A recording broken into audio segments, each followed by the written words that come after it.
ठीक आहे. 4 फेब्रुवारी 2023 रोजी केंद्रीय शिक्षक पात्रता परीक्षा 2022 अंतर्गत 1ली ते 5वीच्या वर्गासाठी जो काही CDPचा पेपर आलेला त्या पेपरच्या संदर्भामध्ये आपण प्रश्न घेऊया. त्याच्यामध्ये पहिला प्रश्न असा होता की विकास के बारे में निम्न में से कौन सा कथन सही नहीं है. जे कौन सा कुठलं वाक्य खाली बरोबर दिलेलं नाही आहे. तर पहिला आहे बच्चे विभिन्न दरों पर विकसित होते हैं. दूसरा है विकास अपेक्षाकृत क्रमिक होता है. तीसरा आहे अनुवंशिकता विकास का एकमात्र कारण है. आणि चौथा आहे विकास निरंतर रूप से होता है. तर याच्यातलं जे तिसरं होतं अनुवंशिकता विकास का एकमात्र कारण है, तर फक्त अनुवंशिकताच असल्यामुळे विकास होतो असं नाही आहे.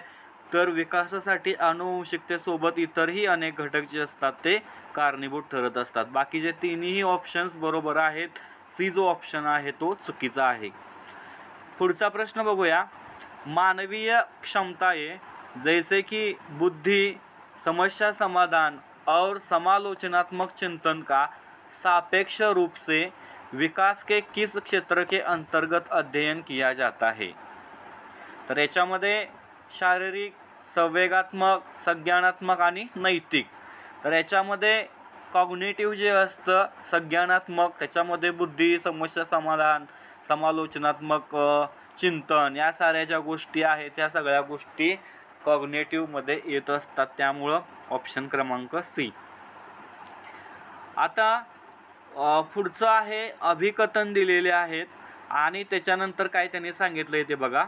बच्चे केवल औपचारिक स्कूली शिक्षा द्वारा ही कौशल्य मूल्य और रीतियाँ ग्रहण करते हैं. आणि दुसरं दिलेलं आहे रिझन त्याचं बच्चों का समाजीकरण एक सरल व रेखीय प्रक्रिया है. तर पहिल्या वाक्यामध्ये सांगितलंय की बच्चे केवल औपचारिक स्कूली शिक्षा द्वारा ही कौशल्य मूल्य और रीतियाँ ग्रहण करते हैं. तर हे असं होऊ शकत नाही. ही दोन्हीही जी वाक्य आहेत ही दोन्हीही वाक्य चुकीची आहेत. औपचारिकच पद्धतीनं त्याला कौशल्य निर्माण होतं किंवा शिक्षण मिळतं असं नाही आहे. अनौपचारिक पद्धतीनं सुद्धा विद्यार्थ्यांना शिक्षण मिळू शकतं, त्याला कौशल्य प्राप्त होऊ शकतात. त्यामुळं पहिलं वाक्य चुकीचं आहे आणि दुसरं वाक्यसुद्धा चुकीचं आहे की बच्चों का समाजीकरण एक सकल व रेखीय प्रक्रिया आहे. तर हे एका सरळ रेषेत जाणारी समाजीकरणाची प्रक्रिया नाही. पुढं बघा. जीन पियाजे के अनुसार व्यक्ति किस अवस्था को प्राप्त करने के लिए समाधान की निरंतर खोज करने में लगा रहता है. म्हणजे जीन पियाजेच्या मतानुसार व्यक्ति किस अवस्था को प्राप्त करने के लिए समाधान की निरंतर खोज करने में लगा रहता है. अवस्था दिले त्या संतुलन, असंतुलन, आत्मसातकरण आणि समंजन.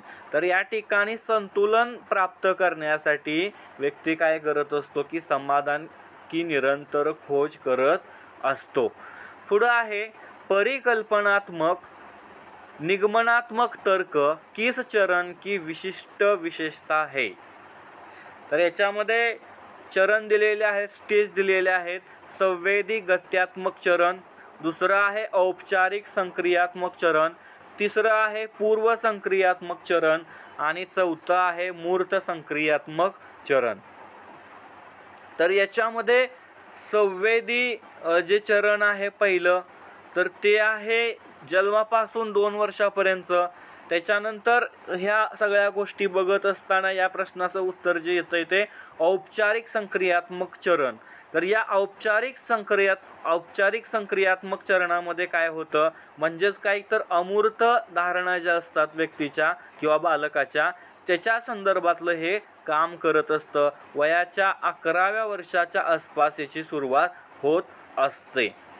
आता पुढचं आहे जीन पियाजे के संज्ञानात्मक विकास के सिद्धांत के अनुसार किस अवस्था में बच्चे अनैच्छिक क्रियाओं से ऐच्छिक क्रियाओं की ओर बढ़ना आरंभ करते हैं. म्हणजे अनैच्छिक क्रियाकडून ऐच्छिक क्रिया करण्यासाठी मुलं वळत असतात. कोणत्या अवस्थेमध्ये? तर पहिला आहे संवेदी गत्यात्मक अवस्था, दुसरा आहे पूर्व संक्रियात्मक अवस्था, तिसरा आहे मूर्त संक्रियात्मक अवस्था आणि चौथा आहे औपचारिक संक्रियात्मक अवस्था. तर सेन्सोरी मोटर जे असतं संवेदी गत्यात्मक अवस्था, तर या संवेदी गत्यात्मक अवस्थेमध्ये मुलं जी असतात ती सहज क्रियाओं से ऐच्छिक क्रियाओं की ओर बढ़ते हैं, अनैच्छिक क्रिया से ऐच्छिक क्रिया की ओर बढ़ते हैं. आता पुढं बघा हेन्स दुविधा. हेन्सचा डायलेमा आपण अभ्यासलेला आहे. तर त्याच्यावरती एक प्रश्न आलेला आहे की हेन्स दुविधा को सुनने के बाद 8 वर्षीय गुरप्रीत कहता है कि हेन्स को पैसा चुरा लेना चाहिए क्योंकि उसे इसकी ज़रूरत है. नैतिक तर्क के किस स्तर पर बच्चे सही और गलत का फैसला व्यक्तिगत ज़रूरतों और चाहतों के आधार पर करते हैं. बघा हेन्स डायलेमा अभ्यासलाय आपण. तर हेन्स डायलेमाच्या नुसार एक 8 वर्षाचा मुलगा आहे, ते ऐकल्यानंतर तो म्हणतोय की त्यानं चोरी करायलाच पाहिजे होती, कारण म्हणजे गरजेची होती, त्याला गरज होती भरपूर अशी, त्यामुळं त्याला चोरी करायला पाहिजे. तर खालीलपैकी कोणती जी पायरी आहे की ती पायरी याला हे देते, आधार देते? तर दंड और आज्ञापालन अभिमुखता, यांत्रिक सापेक्षित अभिमुखता, अच्छा लड़का अच्छी लड़की अभिमुखता और कानून और व्यवस्था अभिमुखता. तर याच्यामध्ये 8 वर्षीय गुरप्रीत कहता है कि हेन्स को पैसा चुरा लेना चाहिए क्योंकि उसे इसकी ज़रूरत है. नैतिक तर्क के यांत्रिक सापेक्षित अभिमुखता स्तर पर बच्चे सही और गलत का फैसला व्यक्तिगत ज़रूरतों और चाहतों के आधार पर करते हैं. म्हणजे त्याला व्यक्तिगत गरज होती आणि त्यामुळं त्यानं चोरायला पाहिजे असं त्या मुलानं तर्क काढला, त्यामुळे हे यांत्रिक सापेक्षित अभिमुखता आहे. 8वां क्वेश्चन आहे लेव वायगोस्की के सिद्धांत को किस तरह का सिद्धांत माना गया है? पहिला आहे मनोविश्लेषणात्मक, दुसरा आहे सामाजिक सांस्कृतिक, तिसरा आहे व्यवहारवादी आणि चौथा आहे सूचना प्रसंस्करण. तर लेव वायगोस्की म्हटलं की सामाजिक सांस्कृतिक सिद्धांत आपल्याला डोळे झाकून आला पाहिजे, ऑप्शन क्रमांक बी. तीसरा है अकॉर्डिंग टू लेव वायगोस्की के अनुसार बच्चों में संज्ञानात्मक प्रक्रियाओं को किसके माध्यम से सुगमता दी जाती है? फॅसिलिटेट, सुगमता कोणत्या माध्यमातून दिली जाते? तर लेव वायगोस्कीनं भाषेला जास्त महत्त्व दिलेलं आपण अभ्यासलेला आहे, त्यामुळं लँग्वेज हा जो ऑप्शन आहे याच्यामध्ये उत्तरामध्ये येतोय. मग त्या लँग्वेजमध्ये मग सामाजिक भाषा असेल, निजी भाषा असेल आणि आंतरिक भाषा असेल, तर या गोष्टी आपण पाहिलेल्या आहेत. 10 नंबरचा क्वेश्चन आहे शिक्षा को बाल केंद्रित बनाने के लिए निम्न में से क्या बदलाव जरूरी है? शिक्षण बाल केंद्रित बनवण्यासाठी खालीलपैकी कोणती गोष्ट करणं गरजेची आहे? कोणत्या गोष्टीमध्ये बदलाव जरूरी है? फर्स्ट वन दैट रचनात्मक मूल्यांकन से योगात्मक मूल्यांकन की ओर, दूसरा है कंठस्थ स्मरण से क्रिया आधारित अधिगम की ओर, तीसरा है खोजी अधिगम से व्याख्यान विधि की ओर आणि चौथा आहे लचीले पाठ्यक्रम से मानकीकृत पाठ्यक्रम की ओर. आता मुलांचा केंद्रबिंदू मानून म्हणजे मुलांच्या हाताला काम मिळालं पाहिजे, त्यांचा शिक्षणामध्ये सहभाग निर्माण झाला पाहिजे, चाइल्ड सेंट्रिक आपल्याला करायचं आहे.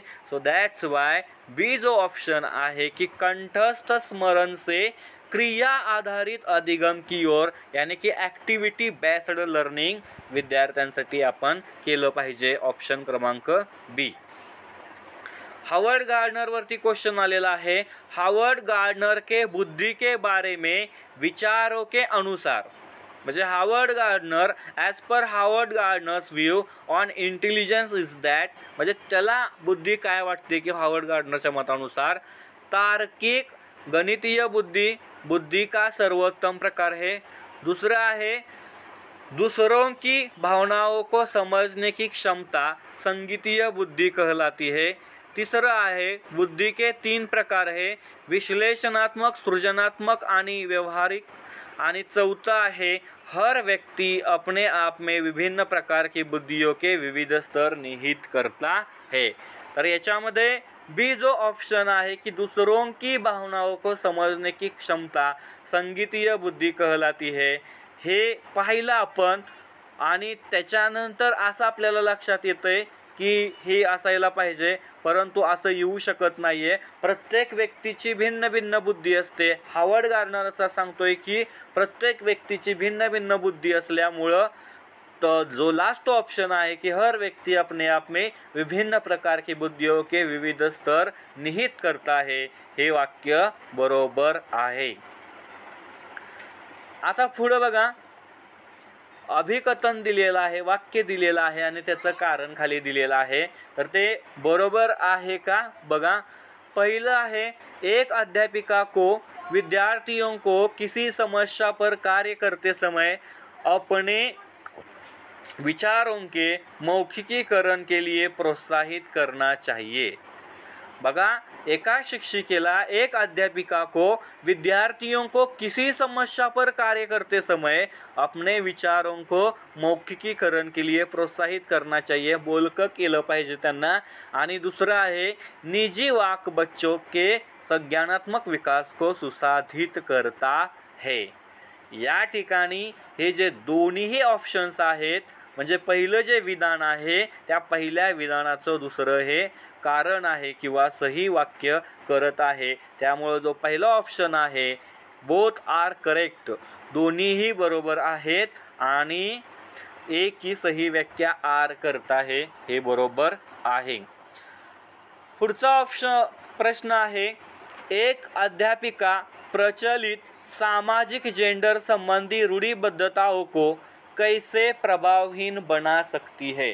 सोशल जेंडर, बघा वर्गामध्ये स्त्री पुरुष भिन्नता आणता कामा नये, परंतु आजपर्यंत जी परंपरेनुसार रूढीनुसार चाललेली जी स्त्री पुरुष जी असमानता आहे, ती असमानता घालवण्यासाठी शिक्षिका कोणती पावलं उचलेल किंवा वर्गामध्ये ती काय करेल। तर पहिला आहे, यह सुनिश्चित करके कि खेल सत्र में लड़कियां सिर्फ बैडमिंटन खेले और लड़के सिर्फ फुटबॉल खेले। तर असं आपण करू शकत नाहीये, मुलींना सुद्धा दोन्हीही गेम्स दिल्या पाहिजेत, मुलांना सुद्धा दिल्या पाहिजेत। दूसरा है, यह सुनिश्चित करके कि लड़कियों को अध्यापक के रजिस्टर पर काम करने और उनकी मदत करने में अवसर मिले। म्हणजे शिक्षकाची जी कामं आहेत ती शिक्षकाची कामं करण्यासाठी मुलींनी मदत करावी असं म्हणतंय। तर असं अजिबात करता येणार नाही, हे चुकीचं आहे विधान। तिसरा आहे, फर्नीचर इधर से उधर रखवाने में केवळ लड़कों की सहायता लेना, म्हणजे कष्टाची जी कामं आहेत ती मुलांनी केली पाहिजे, ती अशा पद्धतीची परंपरा आजपर्यंतची आहे। हे करायचं का, तर हे सुद्धा करायचं नाहीये। डी जो आहे, सभी जेंडरों को संगीत, नृत्य व पाककला प्रतियोगिताओं में भाग लेने के लिए कहना। बघा, संगीत असेल, नृत्य असेल, पाककला असेल, कोणतीही ॲक्टिव्हिटी असून द्या, या कोणत्याही ॲक्टिव्हिटीमध्ये मुलांना आणि मुलींना दोघांनाही सहभागी व्हायला सांगायचं, हे शिक्षिका करू शकते। पुढे बघा, विद्यार्थियों में समालोचनात्मक चिंतन को बढ़ावा देने के लिए महत्वपूर्ण है कि निम्नलिखित हेतु प्रचुर अवसर प्रदान किए जाए। To develop critical thinking amongst learners, it is important to give ample opportunity to काय आहे, विषय वस्तु का कंठस्थीकरण करना, रूट मेमोराइज द कंटेंट, अध्यापिका के निष्क्रिय अनुसरण हेतु, विविध जानकारियों की पुष्टि करने हेतु, आणि चौथा आहे किसी समस्या पर अपसारी चिंतन करना। तर याच्यामध्ये तिसरा, चौथा आणि तिसरा आणि जो चौथा आहे हे वाक्य या ठिकाणी बरोबर आहेत। विविध जानकारियों की पुष्टि करने के हेतु और किसी समस्या पर अपसारी चिंतन करने हेतु, हे जे ऑप्शन्स आहेत हे ऑप्शन त्या पर्यायाचे बरोबर आहेत. त्याची उत्तरं या ठिकाणी स्पष्टीकरण याच्यामध्ये दिलेलं आहे, मी देतोय तुम्हाला. पुढं बघा, एक संरचनावादी कक्षा में अध्यापिका किस पर जोर देती है. संरचनावादी कक्षामध्ये अध्यापिका कोणत्या घटकेवरती जोर देईल.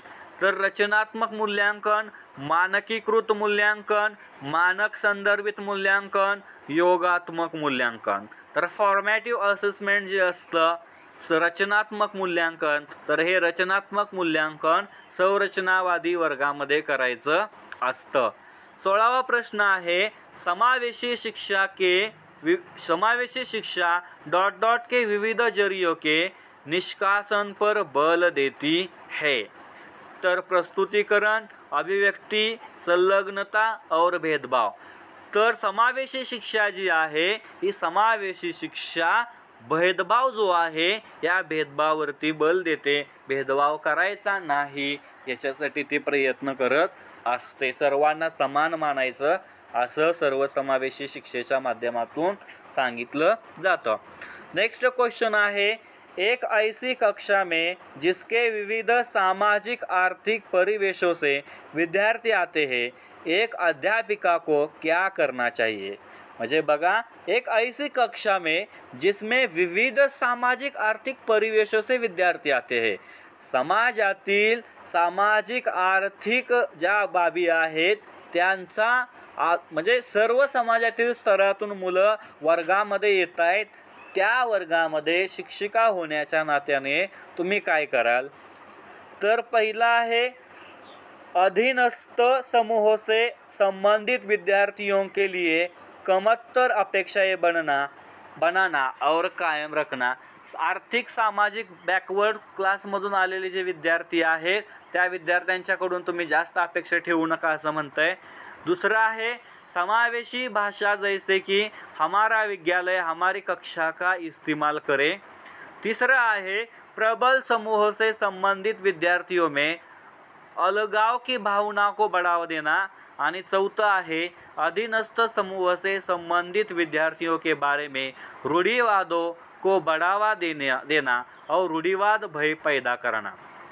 तर या ठिकाणी बी जो ऑप्शन आहे, समावेशी भाषा जैसे कि हमारा विद्यालय हमारी कक्षा का इस्तेमाल करना, यह विधान सही है.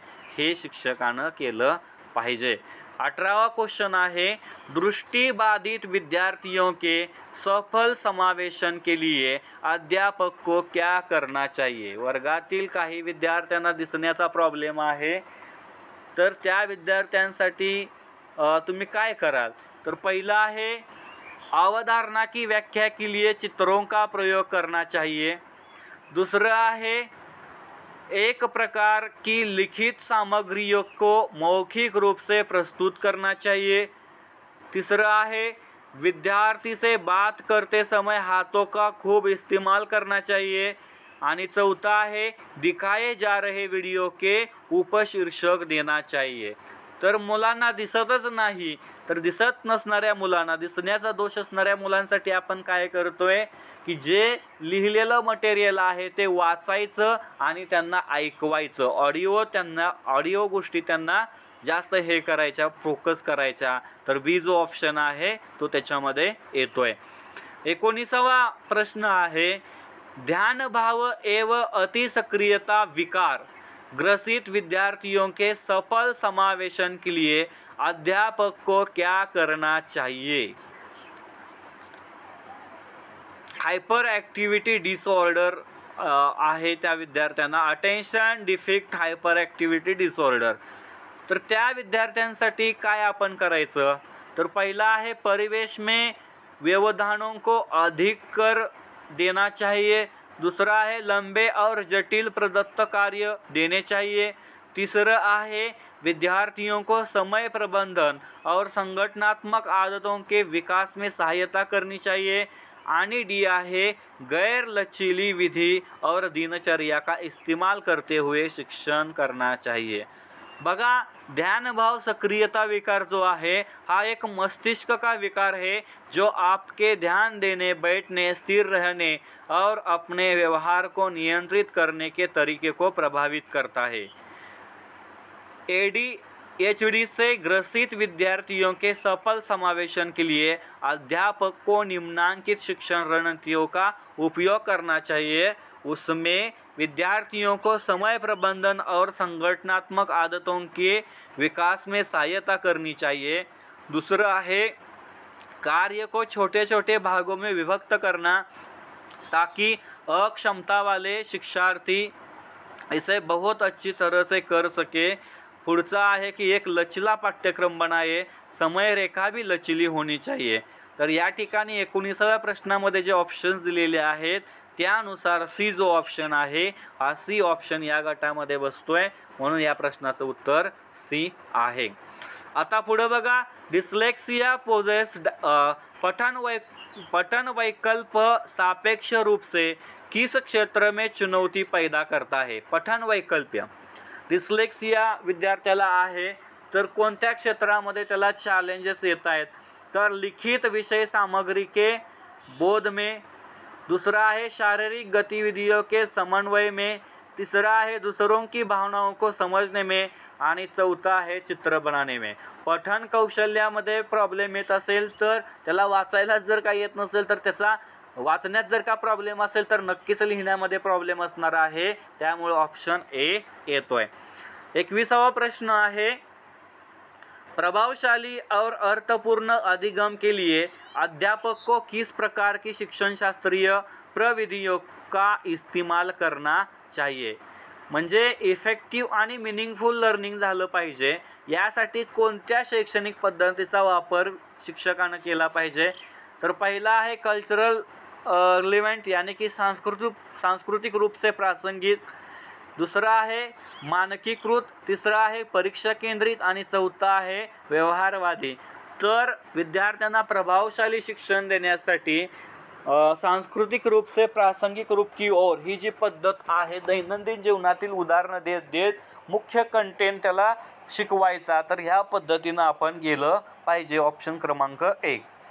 पुढं राष्ट्रीय शिक्षा नीति 2020 के अधिगम में कौन से तरीकों पर बल देती है। म्हणजे राष्ट्रीय शिक्षा निधी जी आहे 2020 तर कोणत्या गोष्टीवरती भर देते, तर या ठिकाणी ऑप्शन्स दिलेले आहेत। अनुभवात्मक अधिगम, दुसरा आहे डिजिटल अधिगम, तिसरा आहे वैज्ञानिक अधिगम आणि चौथं आहे करके शिकणा।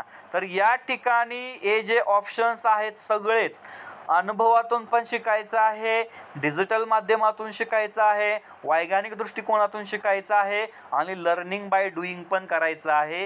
हे चारही ऑप्शन्स बरोबर आहेत। ऑप्शन क्रमांक डी येतोय। 23वां क्वेश्चन आहे, अध्यापकों को विद्यार्थियों के अधिगम युक्तियों के अर्जन को सुगम सहज करना चाहिए। निम्नलिखित में से कौन से तरीके का इस्तेमाल शिक्षार्थियों को अधिक कौशल्यभूत बनाने के लिए किया जा सकता है। म्हणजे एका शिक्षकानं काय करायचं आहे की अध्यापक को विद्यार्थियों के अधिगम युक्तियों के अर्जन को सुगम सहज करना चाहिए। सहज त्याचं बनलं पाहिजे, तर त्याच्यासाठी काय शिक्षकानं म्हणजे कोणत्या पद्धतीनं त्यानं वापरलं पाहिजे टेक्निक, तर पहिला आहे विद्यार्थियों को चिंतन के अभिसारी तरीकों के अवसर देकर, दूसरा है विद्यार्थियों को अवास्तविक उद्देश्य और समय तालिका बनाने में मदद करके, तीसरा है विद्यार्थियों में स्वयं से प्रश्न करना और स्व आकलन समन्वता करके, आणि लास्ट आहे जो प्रासंगिक नहीं है उस पर ध्यान केंद्रित करने के लिए प्रोत्साहित करना। तर अलीकडची शिक्षण पद्धती विद्यार्थी केंद्रित आहे, त्यामुळे विद्यार्थ्यांनी काय केलं पाहिजे, स्वयं से प्रश्न करना और स्व आकलन करना हा जो पॉइंट आहे हा पॉइंट या प्रश्नाचं उत्तर येतोय। पुढे आहे प्रभावशाली समस्या समाधान कारक होने के लिए अध्यापक को शिक्षार्थियों में किसके इस्तेमाल को हतोत्साहित करना चाहिए। म्हणजे या ठिकाणी प्रभावशाली समस्या समाधान कारक होने के लिए काय शिक्षकानं हतोत्साहित करना चाहिए, डिस्करेज म्हणजे काय केलं पाहिजे शिक्षकांनी, काय करता कामा नये. तर आहे त्याच्यामध्ये पहिलं अनुक्रिया समुच्चय, दुसरं आहे कलनविधी, तिसरं आहे अन्वेषण आणि चौथा आहे साम्यानुमान. यानी की रिस्पॉन्सेस, अल्गोरिदम्स, ह्युरिस्टिक्स अँड ॲनॉलॉजिक्स. तर या प्रश्नाचं उत्तर आहे प्रभावशाली समस्या समाधान कारक होने के लिए अध्यापक को शिक्षार्थियों में अनुक्रिया समुच्चय का इस्तेमाल करके हतोत्साहित करना चाहिए. याच्यामध्ये अनुक्रिया समुच्चय जो आहे ऑप्शन तो पहिलाच आहे रिस्पॉन्स सेट. तर ते त्या प्रश्नाचं उत्तर येत आहे. आता पुढं आहे पुढचा प्रश्न. नल के स्रोतों के बारे में चर्चा करते हुए रानी उत्तर देती है कि नल और फवारा पानी के मुख्य स्रोत है. उसका उत्तर किसका प्रतिनिधित्व करता है. बघा, नल के स्रोत के बारे में चर्चा करते हुए राणीनं काय म्हटलेलं आहे की नळ आणि फवारा हे पाण्याचे मुख्य स्रोत आहे. तर काय याच्यातनं लक्षात येतं आहे, तर उसकी समझ जो उसके अनुभव के आधार पर बनी है, उसकी निम्न अंतवैयक्तिक और अंतर्वैयक्तिक बुद्धि. पुढची आहे नई अवधारणा सीखने के लिए अभिप्रेरणा की कमी. आणि चौथा आहे उच्चस्तरीय समस्या समाधान कौशल्य. तर हे जे तिनं उत्तर दिलेलं आहे ते प्रामुख्यानं तिची जी समज आहे, पहिला जो ऑप्शन आहे उसकी समझ जो उसके अनुभव के आधार पर बनी है, हे या प्रश्नाचं उत्तर येतं. पुढचा प्रश्न आहे निम्नलिखित में से कौन सा अधिसंज्ञानात्मक कौशलों का भाग नहीं है. भाग नहीं है विचारलेलं आहे. पहिला आहे योजना यानी की प्लॅनिंग, दुसरा आहे मॉनिटरिंग यानी की पर्यवेक्षण, तिसरं आहे इव्हॅल्युएटिंग यानी की मूल्यांकन आणि चौथं आहे निष्क्रिय अनुकरण यानी की पॅसिव्हली इमिटेटिंग. तर यातील जो डी ऑप्शन आहे हा डी ऑप्शन याच्यामध्ये येत नाही. अधिसंज्ञानात्मक कौशल्यामध्ये मॉनिटरिंग येतं, प्लॅनिंग येतं, मूल्यांकन येतं. 27वां प्रश्न आहे भावनाओं और संज्ञान के बारे में निम्न में से कौन सा कथन सही है. भावनाओं और संज्ञान के बारे में कौन सा कथन सही है. पहला है विधान अधिगम के लिए रुचि और जिज्ञासा परस्पर संबंधित नहीं है. हे येऊ शकत नाही, रुचि आणि जिज्ञासा असलीच पाहिजे. अधिगम तार्किकता के अमूर्त संज्ञान के बारे में है. Learning is about cold cognition of reasoning येत नाही है. जानकारी ग्रहण करने के कौशल्य मनोदशा द्वारा प्रभावित होते हैं. Information processing skills are influenced by mood. प्रत्येक व्यक्तीच्या मूडवरती एखादी गोष्ट कितपत आपण ॲक्सेप्ट करायची, एखाद्या गोष्टीचं ज्ञान घ्यायचं हे ठरत असतं.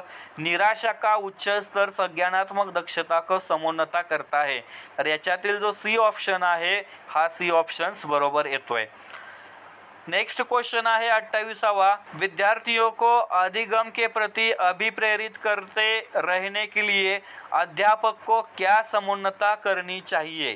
विद्यार्थियों को अधिगम के प्रति अभिप्रेरित करते रहने के लिए अध्यापक को क्या समुन्नता करना चाहिए. To keep students motivated to learn, a teacher should promote